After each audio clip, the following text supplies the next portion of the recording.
Le jour de la fête des pères, ma belle-fille m'a lancé une carte qui disait « Tu n'es pas mon vrai père, merci pour rien ». Elle n'a même pas attendu que je l'ouvre avant de s'éloigner. Ma femme a éclaté de rire si fort qu'elle a failli recracher son café, puis elle a dit « Oh, détends-toi, elle n'a pas tort. Tu es trop sensible, de toute façon. » Ce soir-là, je les ai emmenées au restaurant en ville, où elles ont passé tout le repas sur leur téléphone, à chuchoter entre elles, à se plaindre que j'étais ennuyeux. Elles ne m'ont pas remercié. Elles ne m'ont même pas regardé. C'était il y a 2 mois. Aujourd'hui, ma femme m'a appelé 15 fois, me suppliant d'annuler ce que j'avais fait. Tout a commencé ce jour-là. Je suis le beau-père de Lilian depuis 8 ans, depuis qu'elle avait 8 ans. 8 années de matchs de baseball, de projets scientifiques, de leçons de conduite et de drames d'adolescente. 8 années de « pas ce soir, je suis fatigué » de la part de Diana, parce que j'aidais Lil à faire ses devoirs. 8 années à être le distributeur automatique, le chauffeur, le bricoleur, et le défouloir émotionnel. Ce matin-là, je me suis levé tôt, j'ai préparé le petit déjeuner pour tout le monde. Rien de spécial, juste des œufs et du bacon, mais j'ai même ajouté des petites tranches de fraises sur le côté, parce que Lil adorait ça quand elle était plus jeune. Diana est arrivée vers 9h, les yeux collés à son téléphone comme toujours. Lil est descendue à 10h30, traînant les pieds, à peine consciente de ma présence. Je ne m'attendais pas à grand-chose. Peut-être un « bonne fête des pères ». Ce que j'ai reçu était bien pire. Lil a balancé une enveloppe sur la table, sans me regarder dans les yeux, puis elle a replongé dans TikTok. Je me suis dit, au moins elle a pensé à moi. Puis j'ai ouvert la carte. Elle disait, « Tu n'es pas mon vrai père. Merci pour rien ». Elle n'a même pas attendu que je la lise. Elle s'est levée et est partie. Diana, ma femme depuis 8 fichues années, a ri à en pleurer. J'ai dû avoir l'air choqué, car elle a levé les yeux au ciel et m'a dit que je devais me détendre, que Lil n'avait pas tort, et que j'étais trop émotif. Puis elle a repris son téléphone. Trop sensible? Je paie 24 000 $ par an pour l'école privée de Lil. Je verse 200 $ chaque mois sur son compte pour l'université, depuis le jour de notre mariage. Je lui ai appris à conduire dans ma propre voiture, qu'elle a accidenté 2 fois, sans jamais la blâmer. Mais je n'ai rien dit.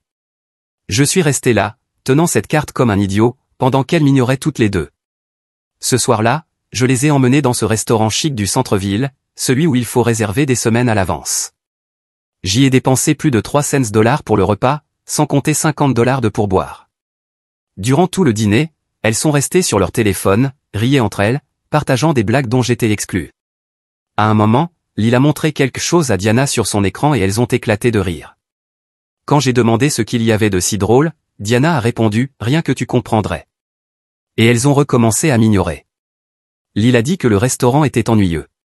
Diana a râlé en disant que je choisissais toujours ce genre d'endroit, peu importe ce que ça voulait dire. Elles ne m'ont pas remercié. Elles ne m'ont pas adressé un seul regard pendant tout le repas. Le trajet du retour s'est déroulé dans un silence glacial. Je repensais à toutes ces nuits où je restais éveillé tard pour aider Lil avec ses projets scolaires, aux jours où j'ai conduit pendant 4 heures pour aller la chercher au camp, parce qu'elle avait le mal du pays, aux anniversaires que j'ai organisés, aux larmes que j'ai séchées quand son père biologique oubliait encore d'appeler. Cette nuit-là, je n'ai pas fermé l'œil. Diana ronflait à côté de moi, mais moi, je fixais le ventilateur au plafond tourné en rond, comme mes pensées. Est-ce que c'est ça, les 10 prochaines années? Être le portefeuille, le bourreau de travail, mais jamais le père. Jamais le mari. Le lendemain, j'ai appelé mon frère Philippe. Il a vécu un divorce compliqué, alors je savais qu'il comprendrait. Je lui ai tout raconté, assis dans ma voiture sur le parking du bureau. Je ne voulais pas que Diana m'entende, si jamais elle décidait de travailler depuis la maison. Sa réponse m'a frappé de plein fouet, « Frérot, elles t'utilisent. Elles le font depuis des années. Tu ne fais que t'en rendre compte maintenant. » J'ai commencé à faire les comptes dans ma tête. Rien que l'année dernière, j'ai payé le voyage à 3 000 $ de Lil en Europe avec sa classe d'espagnol, acheté à Diana un nouveau MacBook parce que l'ancien était trop lent, couvert la totalité du crédit immobilier, malgré les commissions de Diana qui devenaient de plus en plus grosses. Je ne me suis pas acheté de vêtements neufs depuis 2 ans, alors qu'elles en ont tous les mois. J'ai mis en pause mon rêve de retourner à l'université pour financer les cours particuliers de Lil. Et plus j'y pensais, plus j'étais en colère. Pas seulement à cause de l'argent, même si c'est une grosse partie du problème. Mais à cause du respect, de la reconnaissance, de la simple décence de remercier quelqu'un qui se sacrifie pour vous. Ce soir-là, Diana m'a demandé pourquoi j'étais distant, silencieux. J'ai simplement haussé les épaules en disant que j'étais fatigué. Elle n'a pas insisté. Elle s'en fichait. Le lendemain, j'ai pris un jour de congé. Je ne l'ai pas dit à Diana. Je suis allé voir un conseiller financier. Pas mon frère. Quelqu'un d'objectif. Ce que j'ai appris m'a fait bouillir le sang, je couvrais 80% de nos dépenses, alors que Diana gagnait presque autant que moi. Sa carrière difficile dans l'immobilier ne l'était plus vraiment, mais notre arrangement financier, lui, n'avait jamais changé. Moi, je continuais à alimenter le fonds universitaire de Lille, tandis que Diana renouvelait sa garde-robe et déjeunait avec des clients dans des spas. Ce week-end-là, je suis allé chez mon frère pour me changer les idées. Diana m'a envoyé un message pour savoir où j'étais. J'ai juste répondu « dehors ». Elle n'a pas insisté, ne m'a pas demandé si j'allais bien, a juste renvoyé « ok » et c'est tout. Philippe et moi sommes restés éveillés tard à boire des bières et à jouer aux jeux vidéo, comme avant mon mariage. Il m'a posé une question directe, « Qu'est-ce que tu ferais si demain tu étais célibataire ?» Cette question m'a frappé de plein fouet. J'ai réalisé que j'avais mis toute ma vie en pause pour elle. Mes économies, mes loisirs, mes amis, tout. C'est là que j'ai décidé, ça s'arrête maintenant. J'ai passé la semaine suivante à tout préparer en silence. Je ne vais pas encore partager tous les détails, je ne veux pas gâcher la suite de cette histoire. Mais disons simplement que j'ai fait quelques ajustements, attendus depuis longtemps, à notre situation financière. Rien d'illégal, rien qui les ait complètement ruinés. J'ai juste cessé d'être leur distributeur automatique. La première semaine, Diana ne s'est aperçue de rien. Elle était trop occupée par son voyage entre filles, qui, j'en suis presque sûr, était en fait pour aller voir ce type de son bureau, celui à qui elle envoie toujours des textos. Je ne suis pas idiot, juste dans le déni. La deuxième semaine, les choses ont commencé à devenir intéressantes. Les factures arrivaient à échéance, les cartes étaient refusées. Soudain, je recevais des messages toutes les heures pour savoir où j'étais, si je rentrais bientôt, pourquoi je ne répondais pas à ses appels. Je suis resté chez Philippe, j'ai changé mes mots de passe, j'ai attendu. La troisième semaine, l'école appelait pour signaler que le paiement des frais de scolarité de Lille était en retard. Diana paniquait dans ses messages, m'insultant de tous les noms, menaçant d'appeler la police pour signaler ma disparition. Archana, lol. J'ai juste répondu, je vais bien. Je prends du temps pour réfléchir. Ça l'a vraiment mise hors d'elle. Pendant ce temps, moi, je travaillais, j'économisais, je faisais des projets. Pour la première fois en 8 ans, je me suis acheté quelque chose sans culpabiliser. Juste une nouvelle montre connectée, rien d'extravagant, mais ça m'a fait du bien, mec. J'avais l'impression de reprendre un tout petit morceau de dignité. C'était il y a 2 mois. Aujourd'hui, mon téléphone a explosé, 15 appels manqués de Diana, des messages vocaux me suppliant de réparer ça, de revenir sur ce que j'avais fait, des textos disant que Lille demandait après moi, j'en doute, et qu'elle me manquait au gros doute aussi. Trop peu, trop tard, peut-être. Mais une partie de moi se demande si je ne suis pas trop dur. Une autre pense que je ne suis pas allé assez loin. Est-ce que je suis le salaud dans l'histoire? Peut-être, probablement. Mais pour la première fois depuis des années, je ne suis plus juste un portefeuille ambulant. Je suis un homme, avec une colonne vertébrale, qui refuse d'être traité comme une merde par ceux qui devraient l'apprécier. Et tu sais quoi? Ça fait sacrément du bien. Mise à jour 1, d'abord, laissez-moi clarifier certaines choses de mon dernier post, puisque vous aviez des questions. Non, je n'ai pas disparu de la vie de ma famille sans prévenir. Non, je n'essaie pas de les rendre sans abri. Et non, je n'ai pas vidé nos comptes communs. Je ne suis pas stupide, ni en train de chercher à me faire arrêter, lol. Ce que j'ai fait, c'est arrêter de financer un style de vie qui n'apportait aucune reconnaissance. Le matin après ce dîner désastreux de la fête des pères, j'ai appelé au travail pour dire que j'étais malade. J'ai passé la journée entière à faire des listes dans mon téléphone. Chaque facture que je payais, chaque compte que nous avions, chaque abonnement, chaque paiement automatique. C'était édifiant. Entre le crédit immobilier, l'école privée de Lille, les factures, les courses et tous les abonnements inutiles, pourquoi diable avions-nous besoin de 4 services de streaming différents?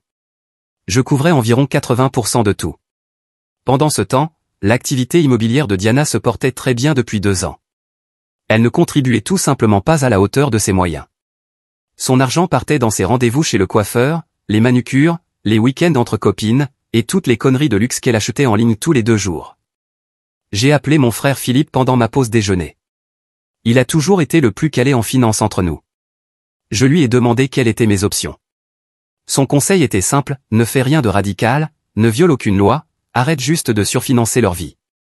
C'est exactement ce que j'ai fait. Première étape, j'ai ouvert un nouveau compte bancaire dans une banque complètement différente. J'ai fait transférer mon salaire directement dessus, ça a pris environ 3 jours. Deuxième étape, j'ai passé en revue tous mes paiements automatiques et j'ai transféré ceux qui étaient à mon nom sur ce nouveau compte mon crédit auto, mon téléphone, ma carte de crédit personnelle. J'ai laissé de côté les choses communes pour l'instant. Troisième étape, j'ai pris quelques jours de congé, j'ai dit à mon patron que j'avais des problèmes familiaux à régler, ce qui n'était pas faux. J'ai utilisé ce temps pour aller voir un conseiller financier recommandé par Philippe. J'ai fait un inventaire complet de nos avoirs, dettes, etc. J'ai découvert que mon nom figurait sur tout ce qui comptait, la maison, les voitures, tous les gros prêts. Le crédit de Diana était pourri. Quand on s'est rencontrés, elle ne m'avait jamais parlé de ça. Donc tout avait été mis à mon nom. Même sa voiture, techniquement, m'appartenait. Pendant ce temps, j'ai déplacé quelques affaires chez Philippe, dans la chambre d'amis. Assez de vêtements pour 2 semaines, les documents importants, mon ordinateur portable pour jouer, le strict nécessaire. Puis j'ai attendu. Le premier domino à tomber, ce fut la carte bancaire de Diana, refusée dans une boutique. Elle m'a appelé aussitôt, agacée, me demandant si j'avais reçu une alerte de fraude. J'ai juste répondu que j'étais en réunion et que je vérifierais plus tard. J'ai ignoré ces messages suivants. 3 jours plus tard, notre compte joint s'est retrouvé à sec. Le paiement du crédit immobilier est passé, mais celui de son rendez-vous chez le coiffeur a été refusé. Plus de messages en colère. Le week-end, elle a finalement compris qu'il se passait quelque chose. Elle m'a appelé au travail en hurlant.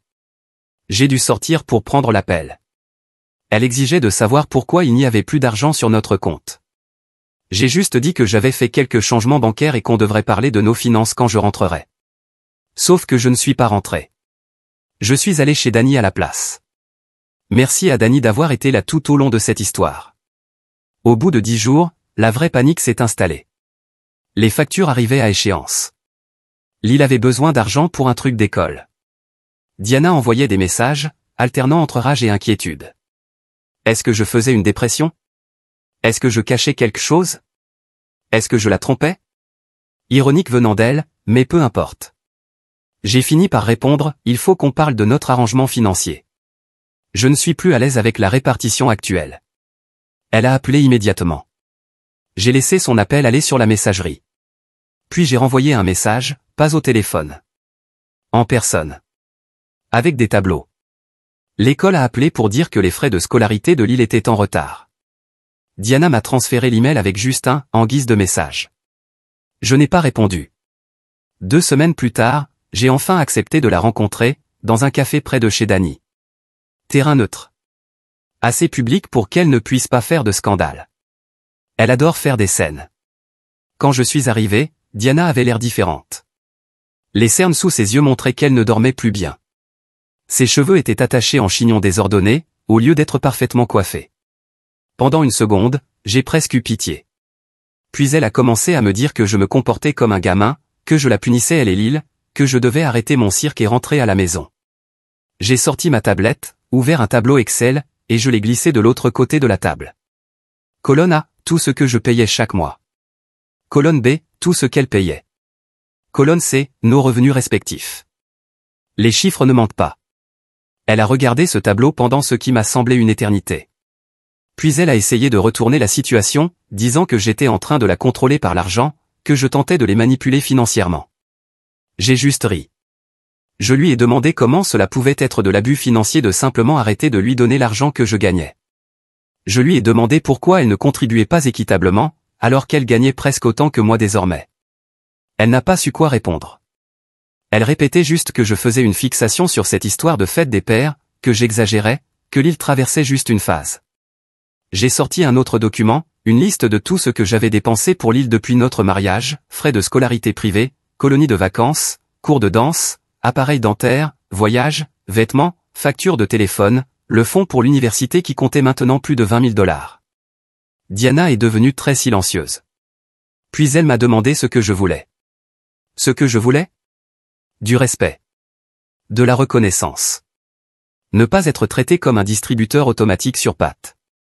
Être reconnu comme un être humain avec des sentiments. Être traité comme un partenaire et un parent, pas comme un portefeuille. Je lui ai exposé mes conditions. Nous partageons toutes les dépenses du foyer proportionnellement à nos revenus. Elle contribue chaque mois au fonds universitaire de Lille. Thérapie familiale obligatoire, non négociable. Si Lille veut des extras au-delà des besoins de base, elle devra trouver un petit boulot. Diana doit avouer la vérité à propos de ses textos avec son collègue. Oui, je les avais vus. Elle a essayé de discuter chaque point. Je me suis levé pour partir. C'est là qu'elle m'a attrapé le bras et m'a demandé si j'allais demander le divorce. Je lui ai dit que je n'avais pas encore décidé. Que c'était à elle de voir. La balle est dans ton camp, Diana. La semaine suivante a été étrange.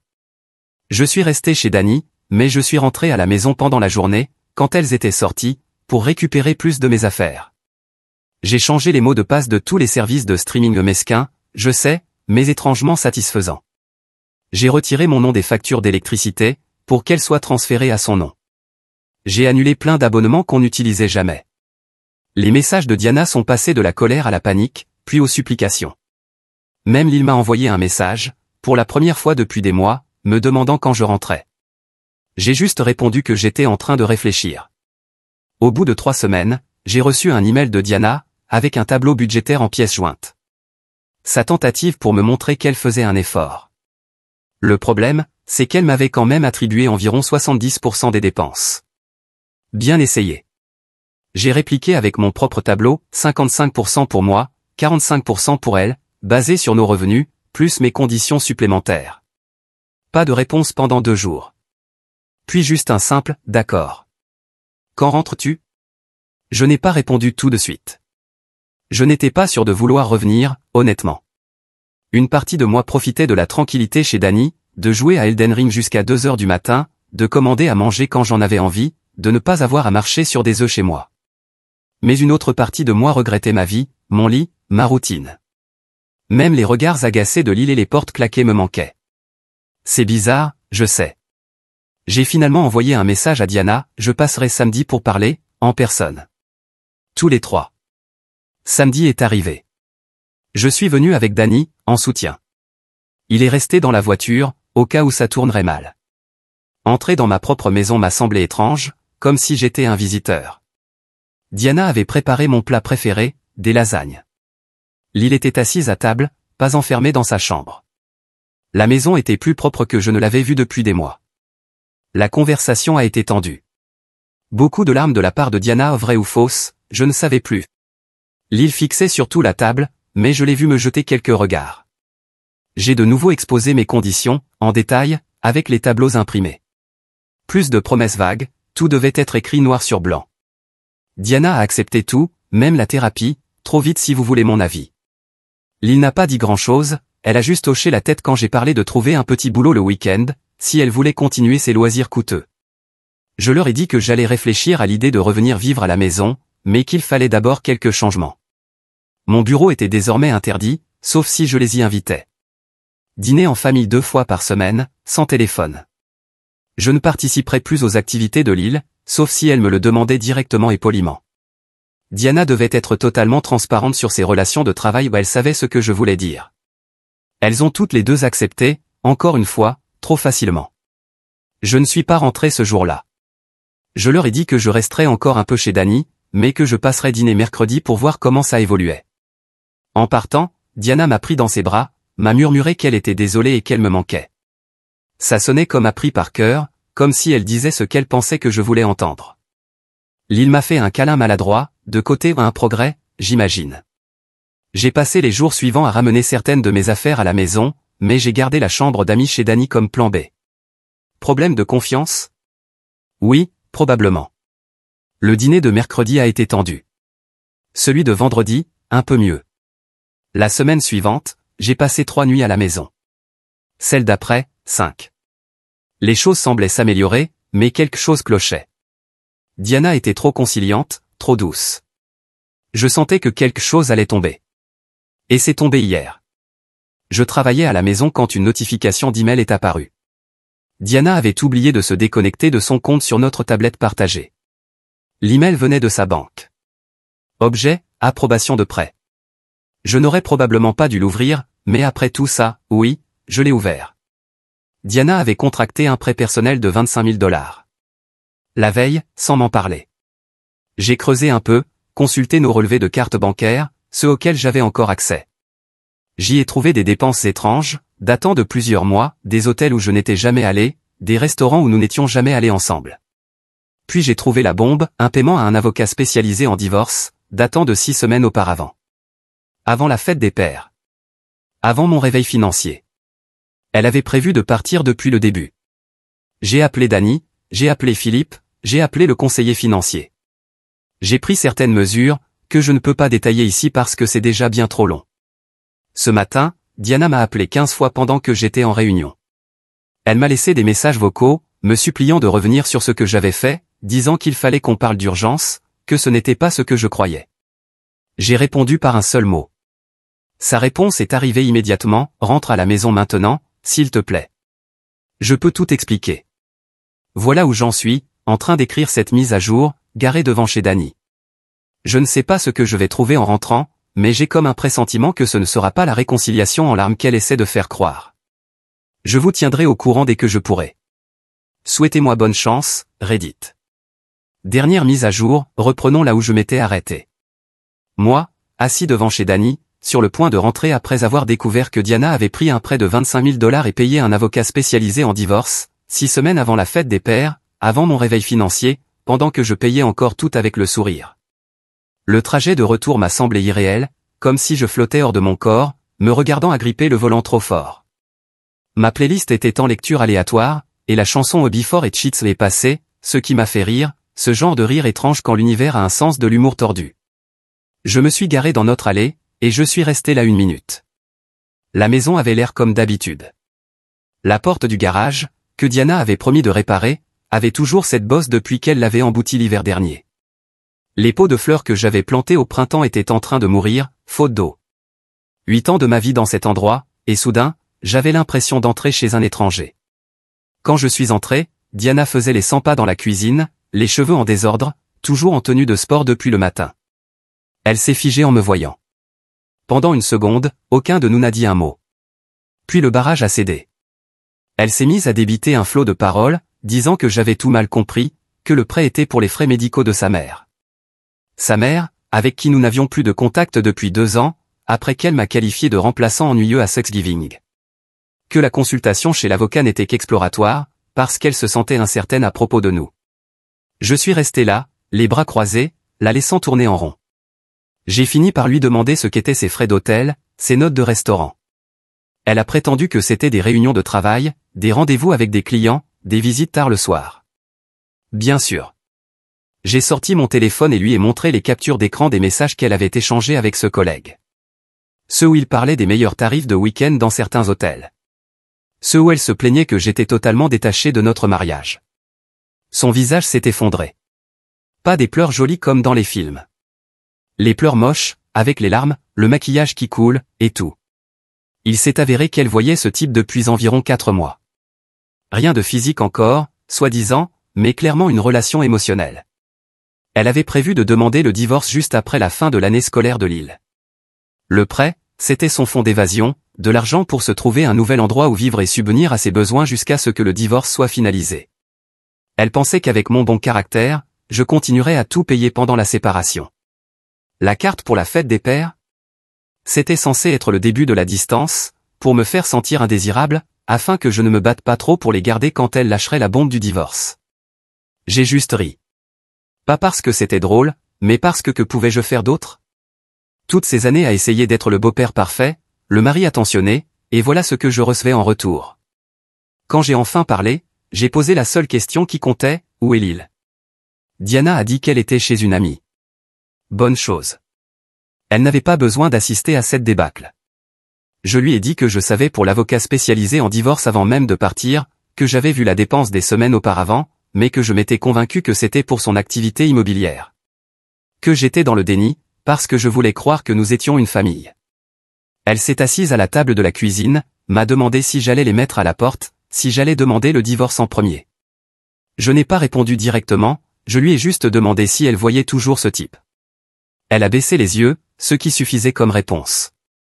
J'ai enlevé mon alliance, je l'ai posée sur la table entre nous, et je lui ai dit que je resterais chez Dany jusqu'à ce qu'elle décide de son prochain mouvement. Que je ne paierais plus un centime pour quoi que ce soit, à part ma moitié légale du crédit immobilier, puisque la maison était aussi à mon nom. Qu'elle avait 30 jours pour soit s'engager dans une vraie thérapie et réparer notre mariage, soit quitter la maison. Elle a recommencé à pleurer, me demandant ce qu'elle était censée dire à Lyle. J'ai dit, dis-lui la vérité, pour une fois. Que maman prévoyait de partir de toute façon, et que papa l'a juste découvert plus tôt que prévu. Cette nuit-là, je me suis écroulé chez Dany, j'ai dormi 14 heures d'affilée. Je me suis réveillé avec 27 messages de Diana, allant d'excuses à colère, puis à des supplications. Du classique Diana, des montagnes russes émotionnelles.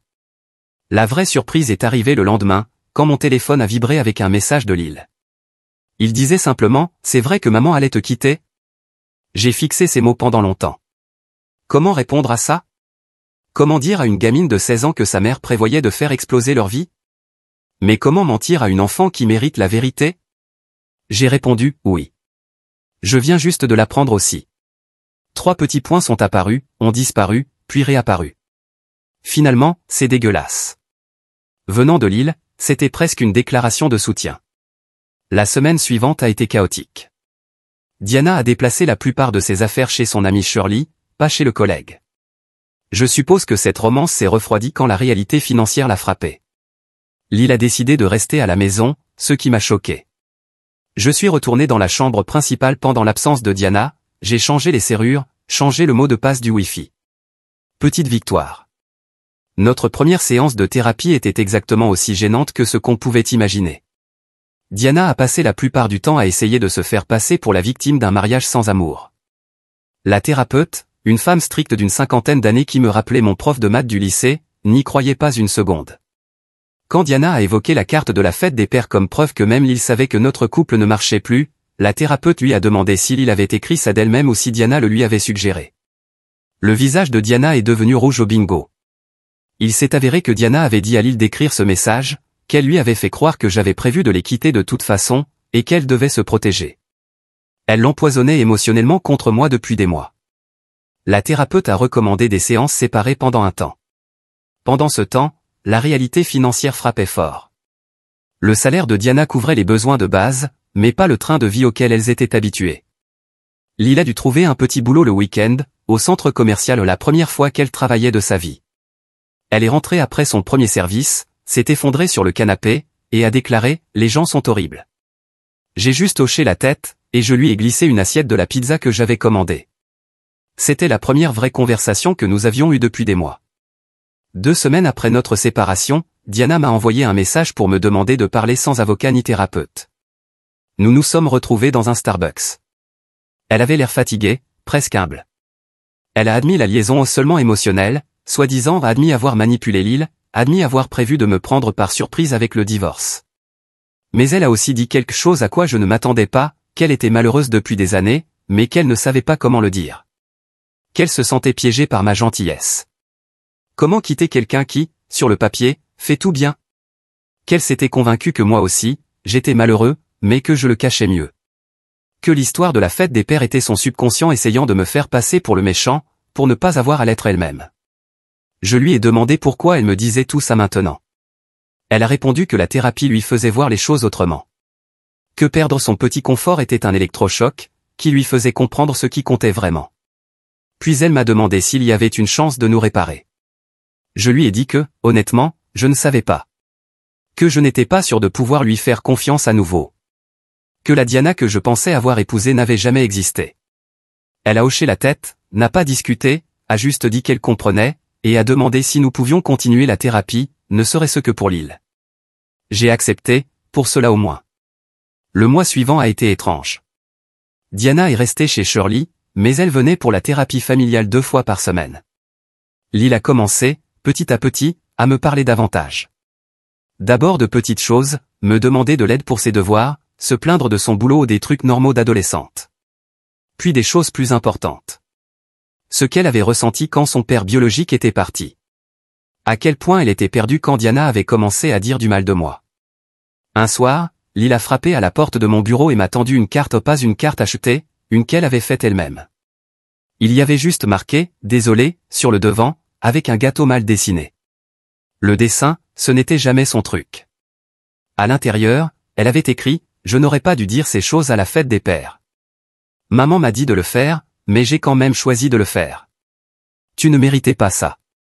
Merci de ne pas m'avoir laissé tomber. Moi non plus. Je ne vais pas mentir, j'ai eu les larmes aux yeux. Avec Diana, les choses restaient compliquées. La thérapeute nous a aidés à mettre en place un accord formel de séparation. Elle a trouvé un petit appartement pas loin. Nous avons convenu de partager les dépenses pour l'île à parts égales. Diana a trouvé un second emploi pour joindre les deux bouts. Moi, je suis resté dans la maison, j'ai continué à travailler, j'ai recommencé à aller à la salle de sport, j'ai repris contact avec des amis que j'avais perdus de vue pendant mon mariage. J'ai téléchargé une application de rencontre, mais je n'ai pas encore réussi à vraiment l'utiliser. Lil a choisi de partager son temps entre les deux endroits, mais elle passait plus de nuits à la maison avec moi qu'auprès de Diana. Un week-end, elle m'a demandé si on pouvait repeindre sa chambre, quelque chose qu'elle réclamait depuis ses 14 ans. On a passé le samedi à mettre la musique à fond et à transformer ses murs, d'un rose, de petite fille, comme elle disait, en un bleu sarcelle profond. On s'est mis plus de peinture sur nous que sur les murs, pour être honnête. Et Diana? Eh bien, c'est là que ça devient intéressant. 3 mois après avoir déménagé, elle m'a envoyé un message pour demander si on pouvait parler. Elle est venue après que Lil se soit endormie. Elle s'est assise au comptoir de la cuisine, là où on prenait le petit déjeuner ensemble autrefois. Elle avait complètement rompu avec son collègue. Elle suivait une thérapie individuelle 2 fois par semaine. Elle avait commencé des cours de gestion financière au centre communautaire. Elle essayait, selon ses mots, de « réparer les parties brisées de moi-même au lieu de blâmer les autres ». Puis elle a posé la question à 1 million, y avait-il encore une chance pour nous? Je n'avais pas de réponse facile. Je lui ai dit que j'appréciais les changements qu'elle faisait, mais que la confiance, une fois brisée, ne se réparait pas si facilement. Que j'avais besoin de temps. Elle a dit qu'elle comprenait. Qu'elle continuerait à travailler sur elle-même, quoi qu'il arrive. Qu'elle essayait d'être quelqu'un dont il pourrait être fier, même si nous ne nous retrouvions jamais. En partant, elle s'est arrêtée à la porte. Elle m'a dit que la carte de la fête des pères la hantait encore. Que me voir l'ouvrir avait été le moment où elle avait réalisé jusqu'où elle était tombée, à quel point elle était devenue cruelle, mais qu'elle avait été trop fière, trop engagée dans son plan de départ pour faire marche arrière. C'était il y a 6 semaines. Depuis, nous nous sommes installés dans une nouvelle normalité. Diana et moi sommes toujours séparés, toujours en thérapie, toujours en train d'essayer de comprendre. Lil va mieux, ses notes ont remonté, elle s'est fait de nouveaux amis au travail. Elle m'a même pris dans ses bras, spontanément, l'autre jour. Le week-end dernier, nous avons eu notre premier dîner en famille dans un restaurant du centre-ville, le même que celui de la fête des pères, en fait. Diana l'a proposé, comme un symbole de recommencement. Cette fois, aucun téléphone sur la table. Lil a vraiment parlé de l'école. Diana a payé l'addition sans qu'on lui demande. De petits pas. Je ne sais pas si Diana et moi retrouverons un jour notre chemin. Peut-être que certaines choses ne peuvent pas être réparées une fois brisées. Mais nous essayons de construire quelque chose de différent, basé sur l'honnêteté, cette fois. Quant à moi, j'ai appris qu'être un bon soutien ne fait pas de toi un paillasson. Qu'on peut être gentil sans être faible. Que parfois, la chose la plus difficile et la bonne sont une seule et même chose. Hier, Lil m'a demandé si je regrettais d'avoir épousé sa mère. Je lui ai dit non, parce que sans Diana, je n'aurais pas eu ces 8 années avec elle. Et malgré tout, ces années m'ont offert quelque chose que je n'aurais jamais imaginé, la chance d'être un père, même si je n'étais pas le vrai. Elle a souri et m'a dit que c'était trop cucu. Puis elle m'a serré dans ses bras et est montée dans sa chambre. Voilà où nous en sommes maintenant. Pas une fin parfaite, pas un désastre total. Juste la vie.